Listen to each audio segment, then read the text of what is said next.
Welcome to all my friends, students in physics class by doctor Hamid sir.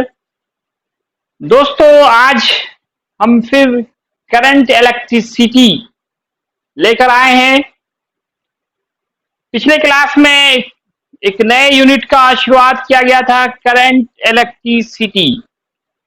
इस current electricity में आपको पहले lecture में कुछ क्वेश्चंस दिए गए थे। बहुत खुशी की बात है, बहुत लोगों ने सही सही जवाब दिया। मैं उनका नाम पढ़ना चाहूंगा जिन लोगों ने सही सही जवाब दिया है। इसमें इम्तियाज अली है, महजूब है, कुलसुम फातिमा, जीलानी, मनीष कुमार, गालिब हुसैन, सोना राज, गौरव, फिरोज, मंजर आलम, सूरज कुमार, सबा नईम, नाजमीन बेगम, बादशाह Khan, Abdul Salam,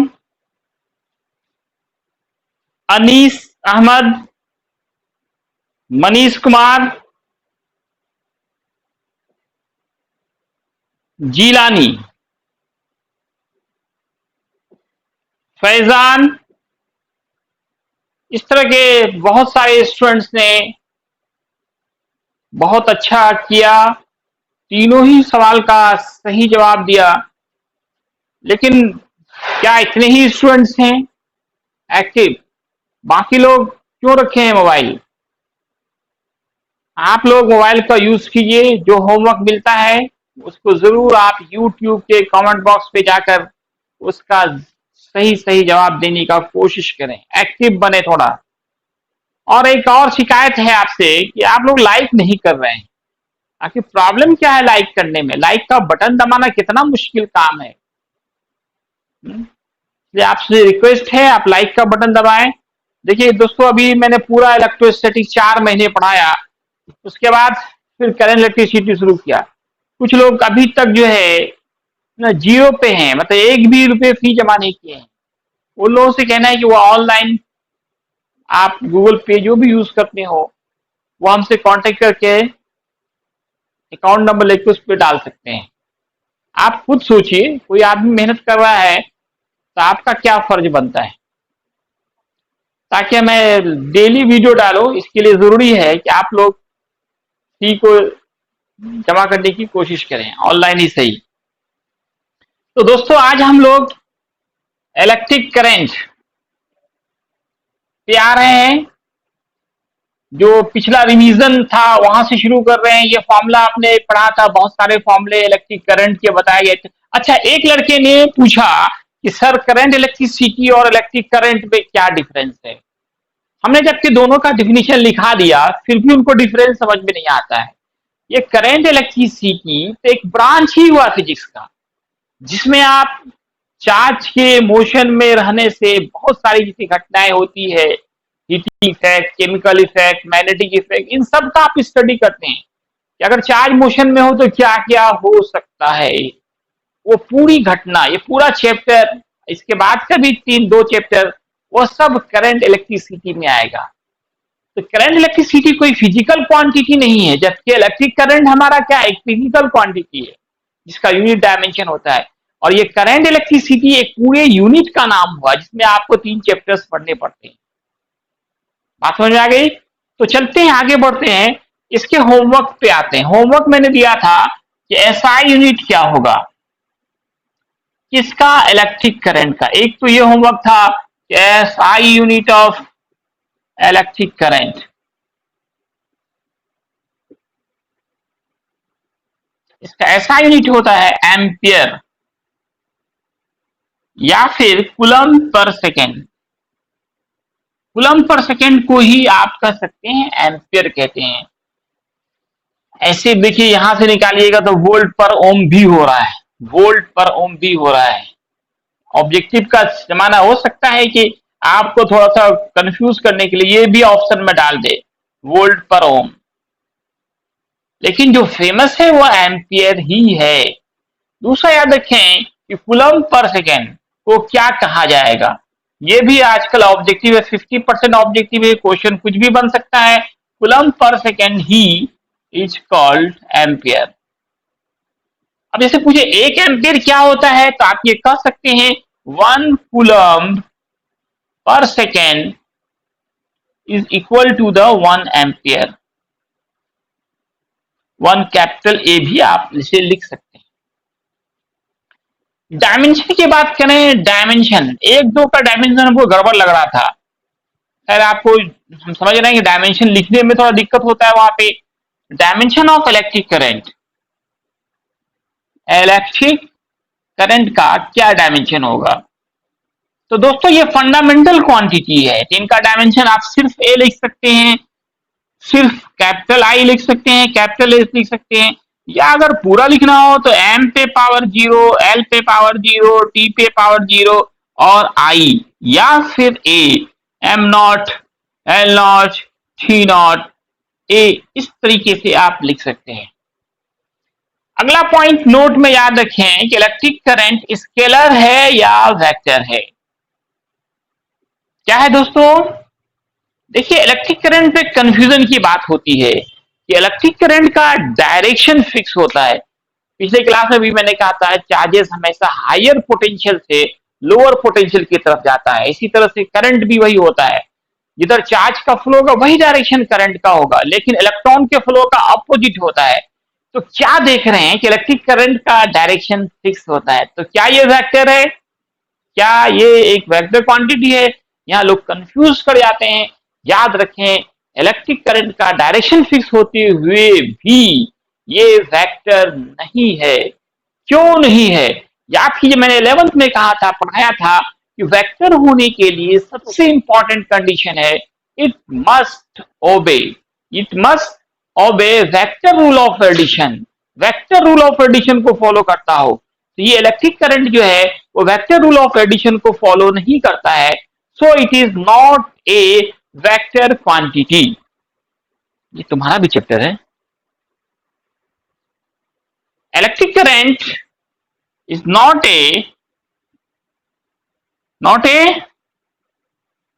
vector quantity, vector नहीं है जबकि डायरेक्शन फिक्स है। या आप इसको ऐसे लिख सकते हैं, electric current has magnitude and fix direction, दोनों है, fix direction but it is not a vector quantity, लेकिन फिर भी ये वेक्टर नहीं है। बहुत फेमस क्वेश्चन है ये भाइबा का, लोग फंसाना चाहता है आपको। डायरेक्शन फिक्स है, जो सीधे बोल देता है जिसका डायरेक्शन फिक्स है वो वेक्टर होगा, जबकि ये वेक्टर नहीं है। Electric current has magnitude and fix direction but it is not a vector quantity because it doesn't obey, ये ओबे नहीं करता है किसका, vector rule of addition, vector rule of addition. इसीलिए इलेक्ट्रिक करंट को हम वेक्टर नहीं कह सकते हैं। तो देखिए जहां फॉर्मूला आता है वहां न्यूमेरिकल आता है, मैं इस पे एक दो न्यूमेरिकल कराना चाहूंगा, उम्मीद है आपसे बनेगा। अगर आपसे कहा जाए if in 10 second 1.6 into 10 to the power 20 electrons passes, या यहाँ मैं 16 सेकेंड दे रहा हूं, थोड़ा आपको आसानी हो जाएगी। इतने इलेक्ट्रॉन्स पास हो रहे हैं 16 सेकेंड में, तो आपको कहा जा रहा है देन कैलकुलेट इलेक्ट्रिक करंट। तो बताइए कितना करंट फ्लो हो रहा है, इलेक्ट्रिक करंट का मान निकालिए, या इलेक्ट्रिक करंट पास है, कितना करंट पास होगा। अगर आपका 16 सेकेंड में 1.6 इंटू 10 टू दी पावर इतने, क्वेश्चन क्या कह रहा है, if in 16 second 16 into 10 to the power 20 electron passes, then calculate electric current passes। तो बताइए कितना करंट पास होगा। तो बहुत आसान सा सवाल है, हर किसी से ये बन सकता है। सही से क्वेश्चन को नोट करें, पूरा बोर्ड नोट करें, फिर मैं इसे बताता हूं। हर किसी से बन जाएगा, लेकिन फिर भी एक दो क्वेश्चन मैं बना देता हूं।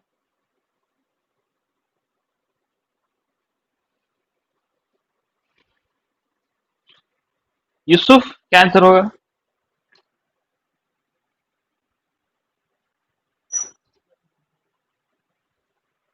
कैलकुलेट करो।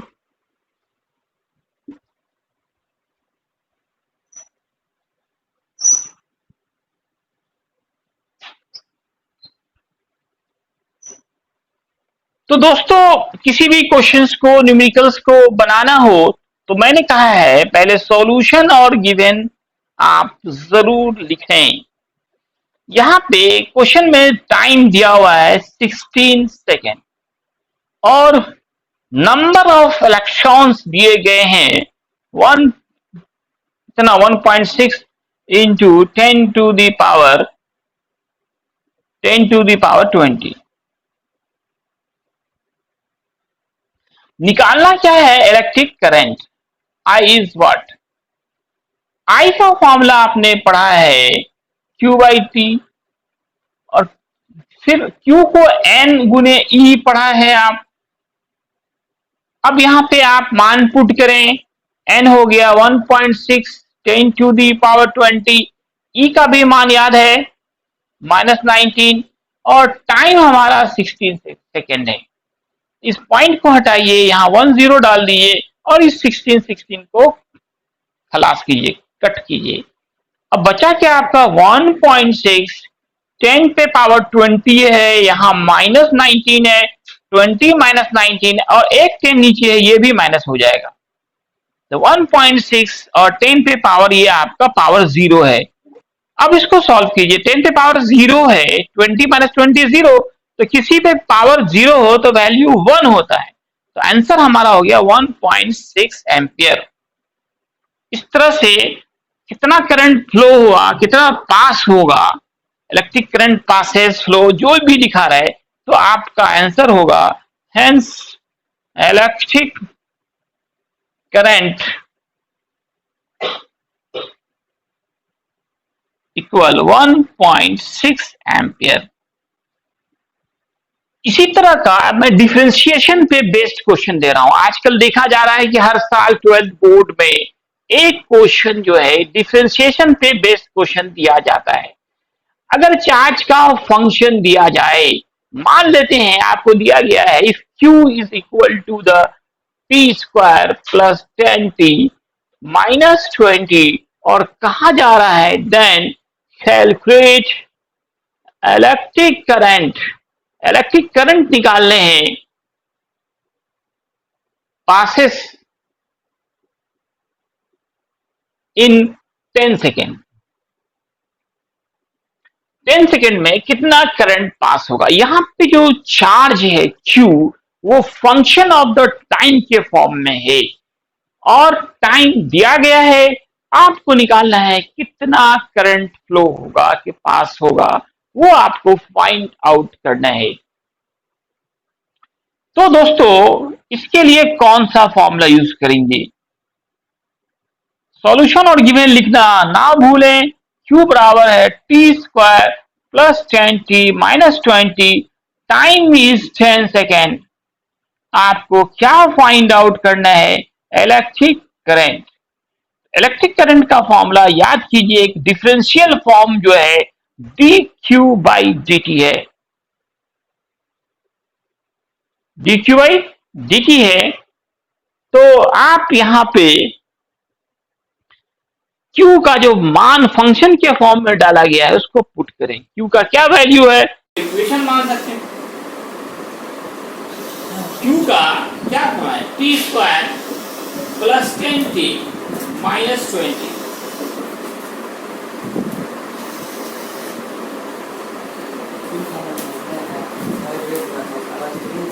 अब इसका 2t प्लस 10 इंटू 1 और 20 का 0 डालेंगे। आगे हो गया हमारा 2t प्लस 10।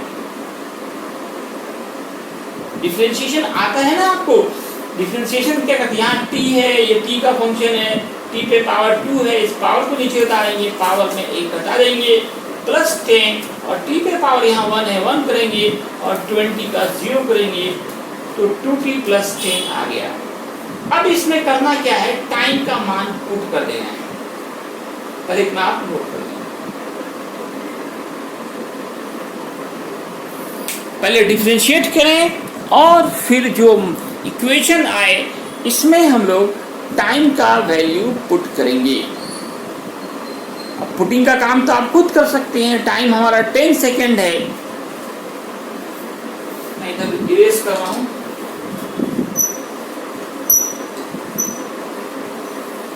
अब ये इक्वेशन जो आया आपका I इक्वल है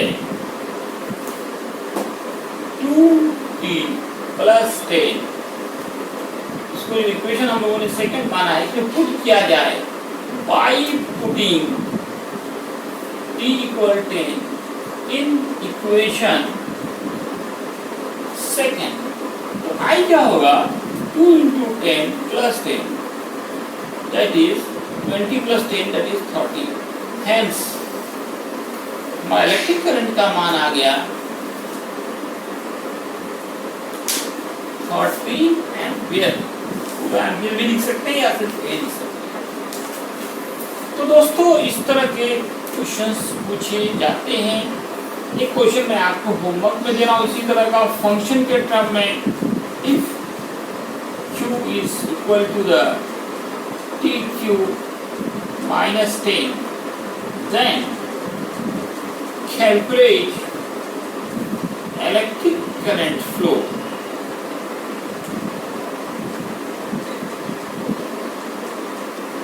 after 5 seconds। 5 सेकेंड के बाद कितना करंट पास होगा। तो बिल्कुल सेम क्वेश्चन है, हर किसी से उम्मीद है कि आप जरूर इसको बनाएंगे और YouTube के कमेंट बॉक्स में जाकर इसका सही जवाब देने का कोशिश करेंगे। बिल्कुल सेम क्वेश्चन है, इसलिए बनाने में आपको कोई प्रॉब्लम नहीं होनी चाहिए। अब हम लोग इलेक्ट्रिक करंट के बाद आते हैं हम लोग नेक्स्ट टॉपिक पे। नेक्स्ट टॉपिक हमारा इसमें है resistance.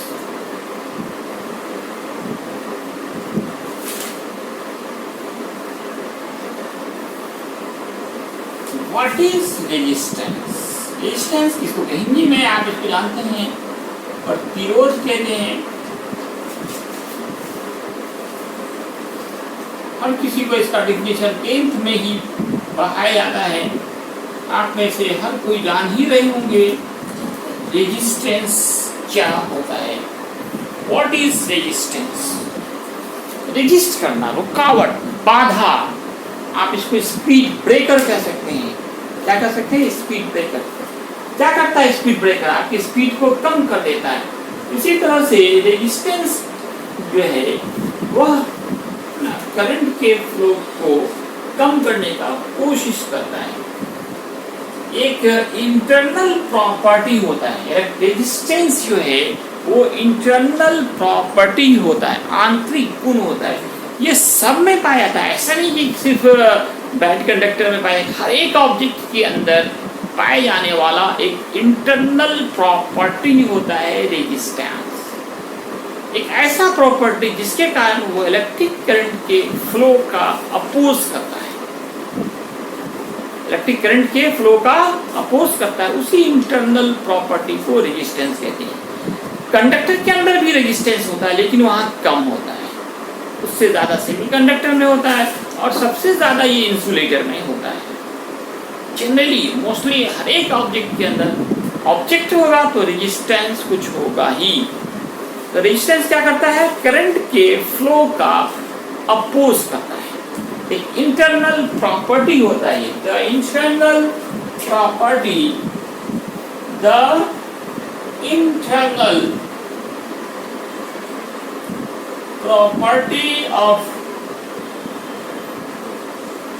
each and every substance, हर एक पदार्थ का substance due to which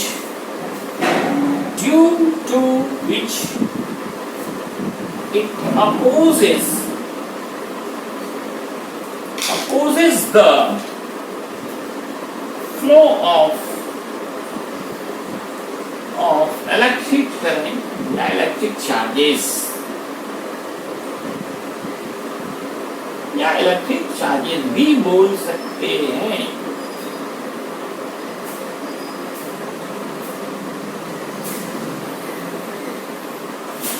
इसे हम लोग डिनोट करते हैं, it is denoted by capital R. इसके जो मान होते हैं ना वो ओम्स लॉ से आप निकालते हैं। एक तो वो फॉर्मूला है, एक और फॉर्मूला मैं बताऊंगा। ओम साहब ने क्या फॉर्मूला दिया था, याद कीजिए, V बराबर IR। तो R बराबर होगा resistance is equal to the resistance का जो मान होता है, यानी कि the value of resistance, the value of resistance जो कहें इक्वल टू द, ये इक्वल टू द होता है रेशियो होता है ऑफ अप्लाइड पोटेंशियल डिफरेंस। इतना पोटेंशियल डिफरेंस अप्लाई किया जाता है, potential difference and electric current.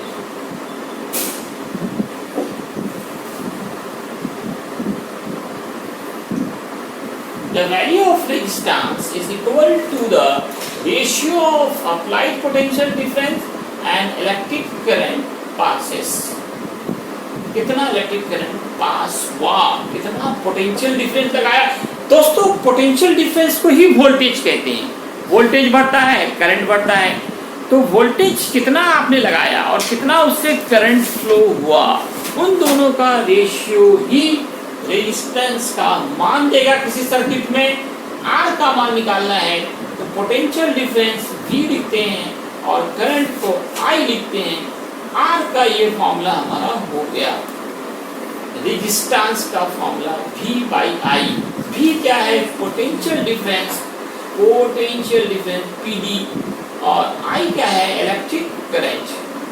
इसीलिए ग्राउंड शॉर्टकट में इलेक्ट्रिक करंट, इसको आप वोल्टेज भी कहते हैं। पोटेंशियल डिफरेंस ही हमारा वोल्टेज है।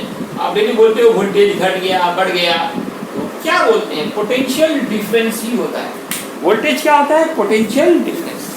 अब इसका फिर आपको यूनिट निकालना है, डायमेंशन निकालना है, SI यूनिट और डायमेंशन निकालना है और बताना है ये स्केलर है या वेक्टर है।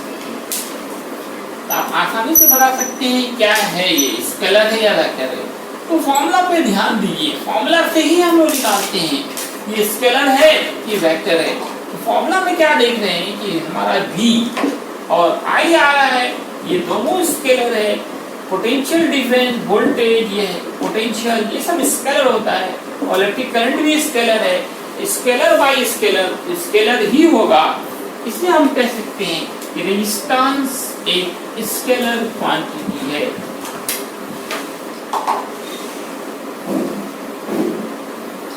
रेजिस्टेंस कौन सा क्वांटिटी है, स्केलर। इसको नोट में लिखें, it is very important objective है। पहला, resistance is a scalar quantity. दूसरा, इसका SI यूनिट क्या होगा, SI यूनिट ऑफ रेजिस्टेंस, ये आपका होता है ओम। ओम साहब ने क्योंकि बहुत काम किया, फॉर्मूला भी ओम साहब ने ही किया हुआ था। ओम किसको कहेंगे, तो वोल्ट पर एम्पियर को कहेंगे। फॉर्मूला से वोल्ट पर एम्पियर निकलना है, वोल्ट पर एम्पियर को ही ओम कहेंगे। तो ये भी याद रखना है, सिर्फ ओम याद रखने से काम नहीं चलेगा। ओम ये सिंबल जो है ओमेगा, ये ओम के लिए यूज किया था, आप याद कीजिए 10th में। वोल्ट या फिर ये कह सकते हैं 1 volt per ampere is equal to the 1 ohm. Symbol में आप इस तरह से लिख सकते हैं 1 वोल्ट पर एम्पियर इज 1 ओम। तो रेजिस्टेंस एक स्केलर क्वांटिटी है, SI यूनिट इसका ओम होगा, और 1 वोल्ट पर एम्पियर को ही 1 ओम कहेंगे। डायमेंशन की बात करें, डायमेंशन क्या होगा, मैं ये होमवर्क दे रहा हूँ। डायमेंशन ऑफ रेजिस्टेंस, क्योंकि पोटेंशियल का मैं डायमेंशन बता चुका हूँ, करंट का भी बता चुका हूँ, तो आप हर कोई इसका बना सकते हैं। डायमेंशन ऑफ रेजिस्टेंस मैं ऐसा करता हूँ, इसका ऑब्जेक्टिव क्वेश्चन नहीं बना सकता हूँ। डायमेंशन ऑफ रेजिस्टेंस इज, मैं ऑप्शन दे रहा हूँ आपको, m l square t inverse 3 I inverse. B में ऑप्शन दे रहा हूँ m l t inverse 3 I inverse 2। C में ऑप्शन दे रहा हूँ m l square t inverse 3 I inverse 2, और डी में नन ऑफ दीज। तो बहुत आसान सवाल है, जरूर इसका आप आंसर YouTube के कमेंट बॉक्स पे जाकर दें। तो दोस्तों ये हमारा रेजिस्टेंस था। रेजिस्टेंस का सिंबल भी आपको याद होगा, सिंबल ऑफ रेजिस्टेंस। रेजिस्टेंस का सिंबल हम लोग कैसे बनाएंगे, तो जिग जैग लाइन, तेरी मेरी रेखा, ये हमारा सिंबल होता है रेजिस्टेंस का। ये फिक्स वैल्यू का रेजिस्टेंस है, लेकिन अगर इसमें तीर लगा हुआ है तो वो वेरिएबल रेजिस्टेंस होता है। वेरिएबल मतलब जिसका मान बदलता रहता है, वेरी करता रहता है। वेरिएबल रेजिस्टेंस का सिंबल कैसे बनाएंगे दोस्तों, इसी तरह का जिगजैग लाइन खींचेंगे और इसमें एक तीर का निशान लगा देंगे, तो कट कर देंगे। ये वेरिएबल रेजिस्टेंस का सिंबल हुआ। तो ये हमारा रेजिस्टेंस से रिलेटेड पॉइंट्स थे, इंपॉर्टेंट ऑब्जेक्टिव। नोट का मतलब ही इंपॉर्टेंट ऑब्जेक्टिव है। आपको पता है 50% ऑब्जेक्टिव ही होगा। हो सकता है कोरोना की वजह से कहीं 100 ऑनलाइन अगर एग्ज़ाम हुआ तो फिर 100% ऑब्जेक्टिव हो जाएगा। इसलिए ऑब्जेक्टिव पे ख़ास ध्यान दें। मैं जो भी नोट में लिखाता हूँ वही ऑब्जेक्टिव होते हैं, एग्जामिनेशंस में वही क्वेश्चंस पूछे जाते हैं। दोस्तों आगे आप पढ़ के आइए। अगला जो हमारा टॉपिक होगा वो फैक्टर्स गवर्निंग ऑन रेजिस्टेंस होगा। इसको आप अच्छे से पढ़ के आएँ, आप खूब मेहनत करें दोस्तों। ये पूरे लाइफ का टर्निंग पॉइंट है। अब सिर्फ आपके पास 4-5 महीने बच गए हैं, अपने पूरे टाइम को लगाएं। और मैंने आपको कहा था एनसीईआरटी में अगर कोई क्वेश्चन नहीं बनना है तो आप पूछें। सिर्फ एक लड़का गौरव ने पूछा, आप लोग कर क्या रहे हैं समझ में नहीं आता है ना, ट्यूशन जाने का टाइम बर्बाद हो रहा है, सिर्फ घर में हैं आप। और मैं कहा जो न्यूमेरिकल नहीं बनना है आप पूछें, आप कॉल करके भी पूछ सकते हैं। मेहनत करें दोस्तों, मेहनत से ही कुछ होता है। घर में खाना पका हुआ मिल रहा है, कोई टेंशन नहीं है, फिर भी आप नहीं पढ़ रहे हैं। खूब मेहनत करें, न्यूमेरिकल कम से कम एनसीईआरटी तो बनाए ढंग से। ठीक है सर, आज इतना ही है। आप खूब मेहनत करें। आपसे फिर शेयर है, लाइक करें, सब्सक्राइब करें, अपने दोस्तों में शेयर करें। धन्यवाद।